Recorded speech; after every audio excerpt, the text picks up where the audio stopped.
Yo tout le monde, j'espère que vous allez bien. Voilà, on a terminé avec ZBrush dorénavant. Tout est prêt pour être imprimé. Donc maintenant on passe à l'atelier et je vais vous montrer comment, dans un premier temps déjà, je vais vous montrer le matériel nécessaire pour que tout se passe bien pour l'impression 3D et la peinture. Je vais aussi vous montrer avec des explications toutes les étapes pour réaliser cet objet, ce Art Toys. Donc je vous montrerai les étapes de finition, les étapes de perçage, les étapes avec les clous, les étapes d'après, de sous-couche et les étapes de peinture. Sachant que j'ai dit que j'allais le peindre à l'aérographe, c'est le cas, hein, mais vous pouvez tout à fait le peindre à la bombe dans un premier temps. Si vous débutez vraiment, vous n'avez pas encore beaucoup de matériel pour la peinture, vous pouvez faire ça avec une bombe de peinture, ça marche aussi très très bien. Voilà, je vous dis à plus tard pour la suite des vidéos. Ne ratez rien, tchuss! Awesome! Et donc nous voici dans l'atelier. Alors je m'excuse d'avance pour la qualité vidéo, je filme avec mon téléphone portable qui est un Galaxy Note 8. Donc il fait plutôt de bonnes vidéos, mais là vu qu'on est en intérieur avec un éclairage naturel, eh bien c'est pas forcément de la grande qualité vidéo. Et donc voici la Elegoo Mars, donc c'est une imprimante de type SLA LCD que j'utilise pour imprimer. Il vous faudra aussi une clé USB, même s'il y en a déjà une fournie avec l'imprimante. Vous aurez aussi besoin de clés Allen qui sont fournies aussi avec cette imprimante. Vous aurez besoin de alcool isopropanol 99,9 degrés. Donc c'est un alcool qui sert à nettoyer toutes les pièces pour pouvoir la peindre, la prêter, etc.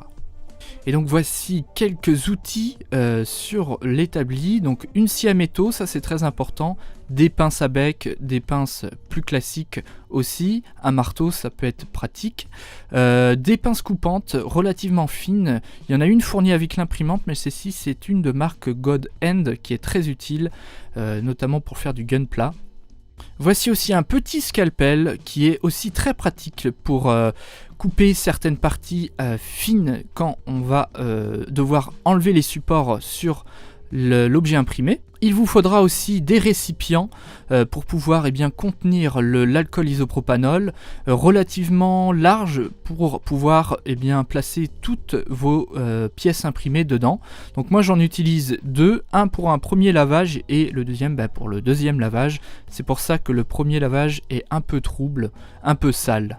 Il vous faudra aussi du sopalin, ça peut paraître évident mais il vous en faut. Il vous faudra aussi des clous de diamètre 4, donc que vous pouvez trouver dans le commerce, c'est assez simple à trouver. Vous pourrez aussi avoir besoin de coton-tige, c'est très utile pour nettoyer les pièces dans les endroits un peu durs d'accès. Vous aurez aussi besoin d'une spatule, donc celle-ci est fournie avec l'imprimante. Vous allez aussi avoir besoin de limes fines, donc ces limes-là, je les ai achetées dans un magasin de fourniture artistique. Il y a différents modèles.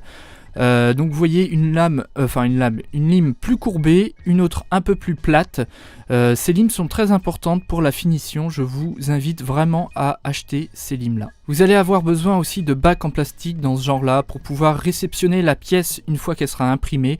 Pour la décoller du plateau, c'est plutôt pratique d'avoir ce genre de bac qui est assez sale, vous pouvez le constater, mais pour nettoyer aussi l'équipement, c'est toujours bien d'avoir ce genre de bac pour éviter que la résine en fait s'étale un peu partout. On a aussi besoin d'un petit entonnoir en plastique comme ceci, rien de très compliqué. Et il y a aussi à disposition des bouts de carton dans ce genre-là pour pouvoir peindre par exemple, c'est toujours aussi très pratique. Moi je vais me servir aussi de cet étau pour pouvoir couper les clous à la bonne taille. Donc ça c'est vraiment aussi quelque chose d'assez indispensable. Et donc ça c'est un guide de perçage aussi très utile, même si je vous montrerai une autre technique pour pouvoir percer droit sur les éléments imprimés. Il nous faudra aussi de la colle bicomposant. Donc la colle bicomposant on la reconnaît parce qu'elle a deux récipients comme ceci, et c'est une colle très puissante qui permet de fixer des éléments de manière vraiment permanente. Bien évidemment, l'élément principal, la résine UV. Donc là, c'est une bouteille de 1000 ml de résine UV de marque Elegoo. Donc la même marque que l'imprimante 3D. C'est une résine 405 nanomètres grise.